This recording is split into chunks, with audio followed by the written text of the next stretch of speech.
मेरे 3 बच्चे हैं। मियाँ मेरा छोड़ के चला गया हुआ है, अम्मी के घर रहती हूँ। मैं और अम्मी काम करते हैं। भाई मेरा बीमार है, ईद आ रही है। भाई भी मेरा वो मेंटल हॉस्पिटल की मेडिसिन खा रहा है, उसको दिमाग का मसला है।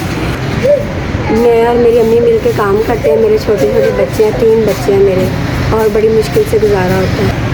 ईद आ रही है तो हमारे पास ना खाने पीने के लिए कुछ है और ना ही कपड़े लिए जा रहे हैं। अल्लाह में आपको आबाद रखे, खुश रखे, तो हमारी हेल्प कीजिए। 5000 बड़ी मेहरबानी, आपने मुझे 5000 दिए।